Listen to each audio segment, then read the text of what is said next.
حول ولا قوة إلا بالله العلي العظيم. أعوذ بالله من الشيطان اللعين الرجيم. بسم الله الرحمن الرحيم. الحمد لله رب العالمين. الصلاة والسلام على رسول الله وعلى آل الله لا سيما بقية الله. أما بعد فقد قال رسول الله صلى الله عليه وآله وسلم إن الحسين مصباح الهدى وسفینۃ النجات. محترم ناظرین کرام، جیسا کہ آپ جانتے ہیں ایام عزا کا سلسلہ جاری و ساری ہے، اور اسی کے حوالے سے ہماری عشرہ مجالس کا سلسلہ بھی جاری و ساری ہے. تو عزیزو، وقت کو تلف کیے بغیر میں آپ کو آگاہ کر دوں کہ ہماری آج کی جو ویڈیو ہے اس کا عنوان یہ ہونے والا ہے کہ آخر امام حسین علیہ السلام کس طریقے سے ہدایت کا چراغ ہیں اور کشتی نجات ہیں. کیونکہ رسول خدا محمد صلی اللہ علیہ وآلہ وسلم نے ارشاد فرمایا ان الحسین مصباح الہدی و سفینۃ النجات. بے شک امام حسین علیہ السلام ہدایت کا چراغ ہیں اور کشتی نجات ہیں. عزیزان گرامی، آج کی گفتگو ہماری اسی حوالے سے کہ آخر امام حسین علیہ السلام کیسے کشتی نجات ہیں اور کیسے ہدایت کا چراغ ہیں. عزیزان گرامی، حضرت نوح علیہ السلام کا واقعہ تو آپ نے سنا ہی ہوگا، جس کے اندر حضرت نوح علیہ السلام نے ایک کشتی بنائی، اور کشتی بنانے کے بعد لوگوں سے کہا کہ اے لوگوں، جو اس کشتی میں سوار ہوگا وہ نجات پا جائے گا، اور جو اس کشتی میں سوار نہ ہوگا وہ ہلاک ہو جائے گا. تو عزیزو، اس کے بعد آپ جانتے ہیں جو لوگ اس کشتی میں سوار ہوئے تھے وہ لوگ نجات پا گئے تھے، اور جو لوگ کشتی میں سوار نہیں ہوئے تھے وہ لوگ ہلاک ہو گئے تھے. رسول خدا محمد صلی اللہ علیہ وآلہ وسلم نے ارشاد فرمایا اور کہا کہ ان الحسین مصباح الہدی و سفینۃ النجات. بے شک امام حسین علیہ السلام ہدایت کا چراغ ہیں اور کشتی نجات ہیں. تو عزیزو، آئیے ہم بات کرتے ہیں کہ آخر امام حسین علیہ السلام کس طریقے سے کشتی نجات ہیں. تو عزیزان، ہم آپ کو واقعہ سنائیں گے، ایک واقعہ نہیں بلکہ دو واقعہ آپ کو سنائیں گے، جس کے بعد آپ خود جان پائیں گے کہ آخر امام علیہ السلام کس طریقے سے کشتی نجات ہیں. تو عزیزو، جب امام کربلا کے لیے روانہ ہوئے، اور روانہ ہونے سے پہلے امام علیہ السلام نے ایک مسلمان تاجر سے چند اونٹ اور چند گھوڑے کرائے پر لیے، اور لینے کے بعد امام علیہ السلام کربلا کے لیے روانہ ہو گئے. اور جب امام علیہ السلام کربلا کے لیے روانہ ہوئے، اسی وقت وہ مسلمان تاجر بھی امام علیہ السلام کے ہمراہ اس تاریخی سفر میں چل پڑا. اور چلنے کے بعد جب امام علیہ السلام کربلا کے میدان میں پہنچے، اور پہنچنے کے بعد عزیزان گرامی جب روز عاشور کا سورج طلوع ہوا، اور اس کے بعد جب اس مسلمان تاجر نے دیکھا کہ امام حسین علیہ السلام کے صحابی ایک کے بعد ایک شہید ہو رہے ہیں، اور اس کے بعد دیکھا کہ امام علیہ السلام کے گھرانے والے بھی شہید ہو رہے ہیں، تو عزیزان گرامی اس نے معلوم ہے کیا کیا؟ اس مسلمان تاجر نے کیا کیا؟ وہ امام کے پاس آیا، اور آنے کے بعد اس نے امام سے کہا اے امام، مجھے نہیں لگتا کہ اب آپ جا رہے ہیں تو آپ واپس آ پائیں گے، تو بہتر ہے کہ میرا حساب کر دیں.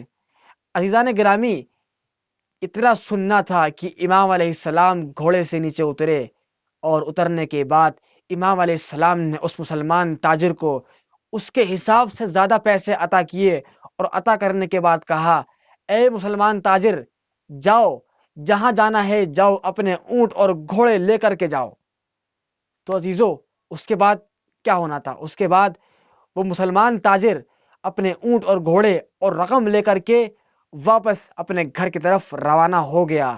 عزیزو، یہ واقعہ ہے 10 تاریخ کا، یہ واقعہ 10 محرم کو ہوا. تو عزیزو، کیا آپ جانتے ہیں کہ وہ مسلمان تاجر امام علیہ السلام کو بہت اچھے سے جانتا تھا؟ وہ یہ جانتا تھا کہ یہ حسین نواسۂ رسول ہے، اور یہ حسین وہی حسین ہے جو فرزند امیر المؤمنین ہے، اور یہ حسین وہی حسین ہے جو لخت جگر فاطمہ ہے، اور یہ حسین وہی حسین ہے جو برادر امام حسن ہے۔ اور وہ یہ جانتا تھا کہ امام کے تن پر جو عبا ہے وہ عبائے رسول ہے، اور امام کے سر پر جو امامہ ہے وہ امامہ رسول ہے، اور وہ یہ بھی جانتا تھا کہ امام علیہ السلام ظلم کے خلاف جنگ کے لیے نکلے ہیں اور اپنے جد کی امت کی اصلاح کے لیے نکلے ہیں۔ وہ یہ بات جانتا تھا، اس کے باوجود وہ مسلمان تاجر امام علیہ السلام کو 10 تاریخ کو چھوڑ کر کے واپس چلا گیا۔ عزیزو، حیرت ہے، ایک مسلمان ہوتے ہوئے بھی اس نے ایسا فعل انجام دیا۔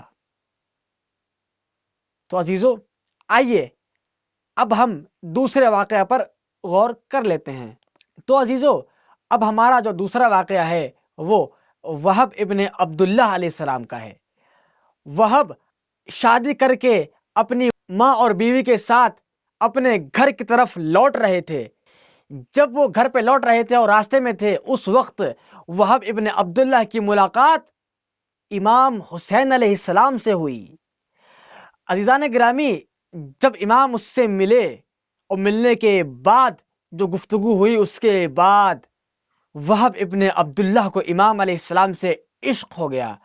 اسے کہتے ہیں عشق حسین، عشق ہو گیا۔ اور عشق ہونے کے بعد وہب ابن عبداللہ نے امام کے ہاتھوں بیعت کی اور کہا کہ میں مسلمان ہوتا ہوں اور آپ کے ہاتھ بیعت کرتا ہوں، اور جو آپ کہیں گے میں اسی کو عمل کروں گا۔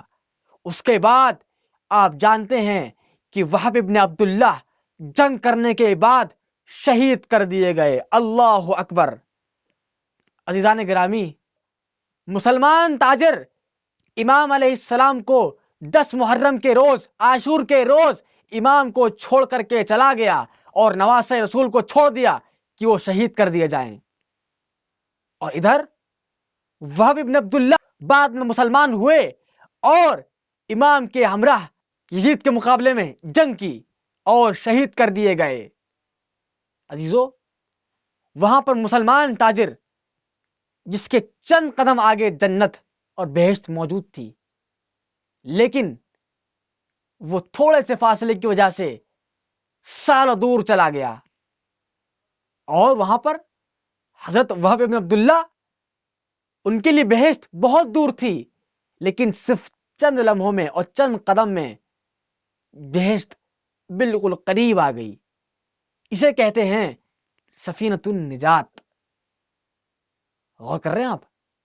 یعنی امام حسین علیہ السلام کی کشتی میں جو سوار ہوا وہ نجات پا گیا، اور جو سوار نہیں ہوا وہ ہلاک ہو گیا۔ آئیے ہم جانتے ہیں کہ وہ جو امام کی کشتی میں سوار نہیں ہوا، یعنی مسلمان تاجر، وہ کیسے ہلاک ہوا۔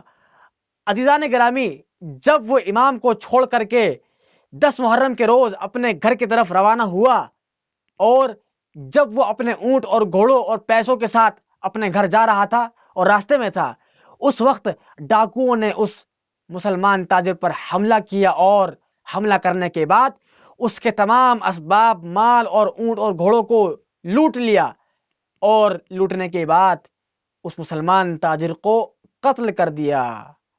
عزیزو، حیرت کی بات ہے، چند لمحہ تھا اس کے لیے کہ وہ جنت کے راستے پر چلا جائے اور صراط المستقیم کے راستے پر آگے بڑھ جائے، لیکن وہ کشتی حسین میں سوار نہیں ہوا، اس لیے وہ ہلاک ہو گیا۔ اور ادھر وہب ابن عبداللہ علیہ السلام جو کہ کشتی حسین پہ سوار ہوئے اور سوار ہونے کے بعد نجات پا گئے اور علیہ السلام کہلائے، وہی وہب ابن عبداللہ جن کی کوئی ارزش نہ تھی، لیکن آج وہ شیعیان کے دلوں میں بستے ہیں۔ تو عزیزو، غور کر رہے ہیں آپ؟ اسے کہتے ہیں سفینۃ النجات اور ہدایت کا چراغ۔ امام علیہ السلام نے ہدایت کا چراغ دونوں کو دکھایا، ان میں سے ایک نے قبول کیا اور ایک نے قبول نہیں کیا۔ جس نے قبول کیا وہ بے شک کامیاب ہو گیا، اور جس نے قبول نہیں کیا وہ ہلاک ہو گیا، وہ دین اور دنیا دونوں سے ہاتھ دھو کر کے بیٹھ گیا۔ تو عزیزو، غور کریں تو عزیزو، امام حسین علیہ السلام کی کشتی میں سوار ہونے کا سب سے بہترین اور آسان طریقہ یہ ہے کہ ہم ان کے ہدف کو جانیں اور ان کی سیرت پر عمل کریں۔ تو ہم خداوند عالم سے دعا گو ہیں کہ خداوند عالم ہمیں امام کی سیرت پر چلنے کی توفیق عطا فرما۔ تو بس عزیزان گرامی، انہی جملوں کے ساتھ وصلی اللہ علی سیدنا محمد و آلہ الطاہرین۔